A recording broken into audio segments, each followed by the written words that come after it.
জনাব ডাক্তার শফিকুর রহমান আজকের এই বিশাল জনসমুদ্রের সম্মানিত প্রধান বক্তা, আমাদের সকলের প্রিয় নেতা, মজলুম জননেতা, বাংলাদেশ জামাত ইসলামীর সাবেক ভারপ্রাপ্ত সেক্রেটারি জেনারেল, যাকে দীর্ঘ 14 বছর ফাঁসির আসামি হিসাবে ফ্যাসিবাদের কারাগারের ফাঁসির ছেলে অন্যায়ভাবে বন্দী করে রাখা হয়েছিল। কথায় বলে রাখে আল্লাহ মারেকে, এর বড় প্রমাণ আমাদের নেতা এটিএম আজহারুল ইসলাম। আমাদের নেতা এটিএম আজহারুল ইসলাম কে হত্যা করার জন্য, ফাঁসি দেওয়ার জন্য রিভিউ পিটিশন কয়েকবার করেছিলেন, কিন্তু আল্লাহ যেহেতু চান নাই, ওনারা রিভিউ আলোচনা করতে পারেন নাই। আমরা অতীতে দেখেছি মাওলানা মতিউর রহমান নিজামী সহ জামাত নেতৃবৃন্দকে ফাঁসির অর্ডার দিয়েছে অ্যাপিলেট ডিভিশন, আর রিভিউ করেছে পরের দিন, আর দিনের বেলায় রিভিউ রিজেক্ট হয়েছে, রাতের বেলায় সময় হওয়ার আগেই তারা ফাঁসি দিয়ে ঝুলিয়ে আমাদের নেতাদেরকে হত্যা করেছে। আমাদের নেতা এটিএম আজহারুল ইসলামকে এই সুযোগ তারা পায় নাই, আল্লাহ দেন নাই বলে আজকের এই সমাবেশে উনি প্রধান অতিথি হিসাবে বক্তব্য রাখার সুযোগ পাবেন। অন্যান্য নেতৃবৃন্দ, সম্মানিত সাংবাদিক বন্ধুগণ, সংগ্রামী ভাই সব, আসসালামু আলাইকুম রহমতুল্লাহ।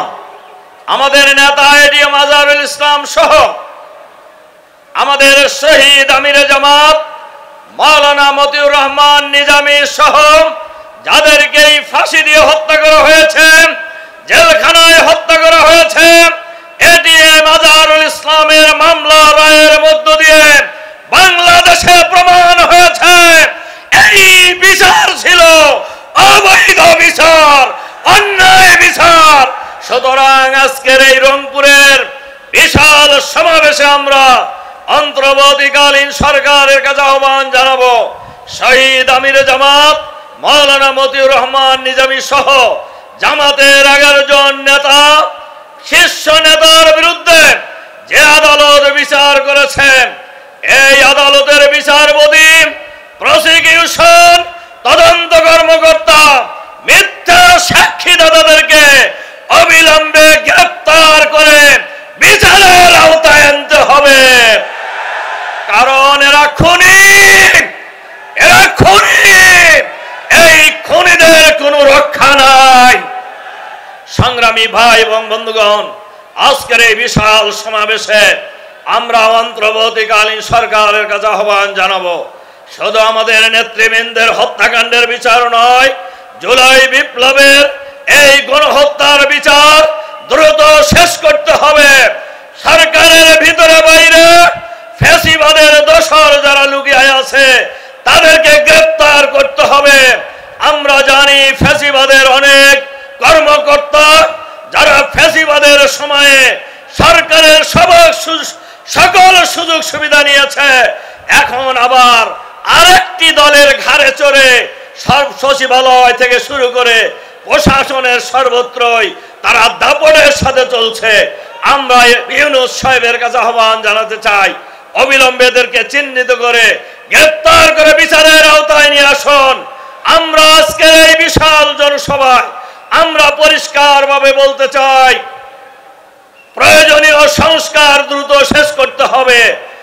জাতীয় সংসদ নির্বাচনের আগে স্থানীয় সরকার নির্বাচন দিতে হবে। আমাদেরকে অনেকেই বলেন, আপনারা জাতীয় সংসদ নির্বাচনের আগে স্থানীয় সরকার নির্বাচন চান কেন?